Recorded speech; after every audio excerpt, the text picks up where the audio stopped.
Well, hello, welcome. I'm Dr. Kenworthy, one of the optometrists at the Arizona College of Optometry. And I'm Dr. Fintelmann. We recently did a lecture together of two TO students at our school and wanted to share this with a broader audience because we thought it would be helpful for all healthcare professionals or just people interested in eye care. We had a little fun making a theme park land here, so we're going to go into that theme park called Eyelid. All eyes are welcome.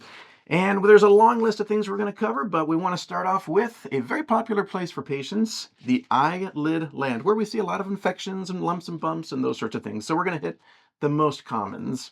And again, this is oftentimes something that patients will come in and just point at their eyes and say, what's wrong with my eye? There's a red bump, there's some chalazion, hordeola. We'll go into the difference. Although even I look at this sometime and do I really care if it's a chalazion or hordeola? I don't. At the end of the day, they need to take care of it's bugging them. It's actually my son. He's 7 years old. He just had his own little stye in his eye, and that's how we commonly call these. It's sometimes just a stye. But the difference between a chalazion and hordeolum, generally speaking, is that a hordeolum is going to be an infected eyelid gland.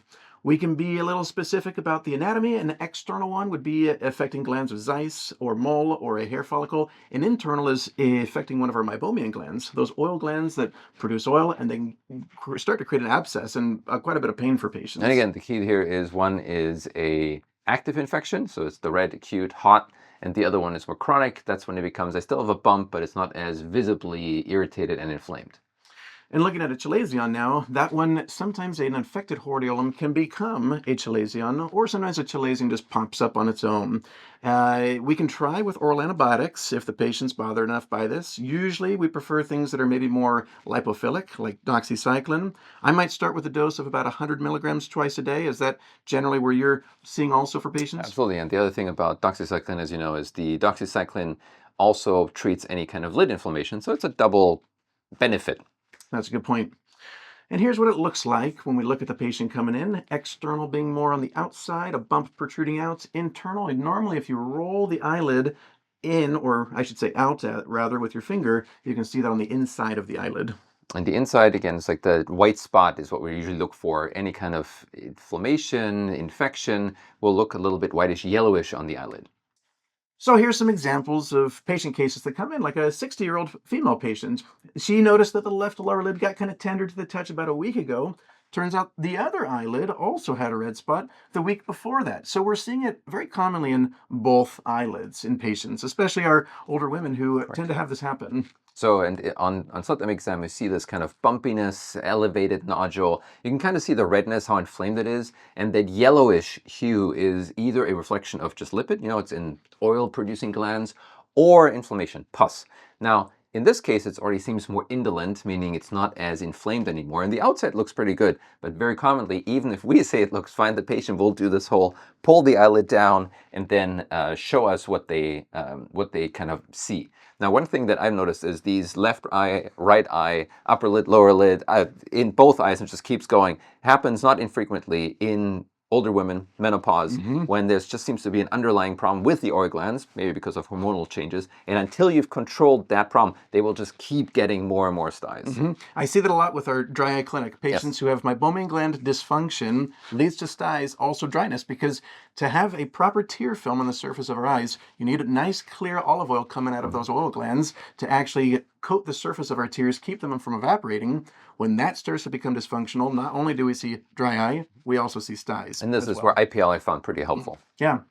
Another case I wanted to show, because this is also very interesting to watch kind of what does and doesn't work in these cases. It's very tempting because I see something on the surface of the eyelid and I think, well, let me just put an eye drop or an ointment on there.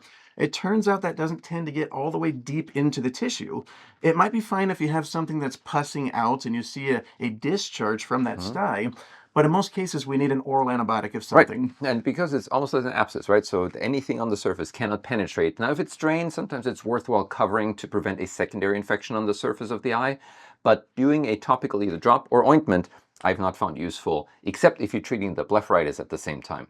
Another example, now this is a 26-year-old, rather much younger, eyelid bump, and this you see very external. So this is almost, instead of the one going through the tarsus to the conjunctiva, this went through the tarsus and then towards the outside, meaning the eyelid skin. And one more example, 57-year-old patient, an unresolving bump on the eyelid started about 3 weeks ago, tried an oral antibiotic. At this point, I look at that, I even put my finger on it, and I feel that almost pebble Hmm. beneath the skin. So, to summarize management, if you have a bump on your eyelid, normally in the first case, we try warm Warm compress. compresses. Hmm. Can you heat that up and try to get that to start producing the oil a little better? And also to come to a head, right? Any kind of, Hmm. if you speed up what the body does anyway, the heat, it will help the body's defense system kind of encapsulate it more and maybe get it to drain. After I'm trying the warm compress, then I'm thinking maybe an oral antibiotic Hmm. needs to be prescribed. We want to treat the acute inflammation with an antibiotic, but also then manage the long-term chronic problem of meibomian gland dysfunction. Correct. And this is just a brief summary slide. And we have included this in the presentation. So if somebody wants to pause and just read through this, this is from the BCSC, the official American Academy of Ophthalmology book to review all of this. Thanks for joining us. We look forward to sharing more videos about common eye problems that can hopefully help you in your practices as a clinician or also as a patient. And it will help us also if you give us feedback on what you want to see more and what interesting cases you've observed.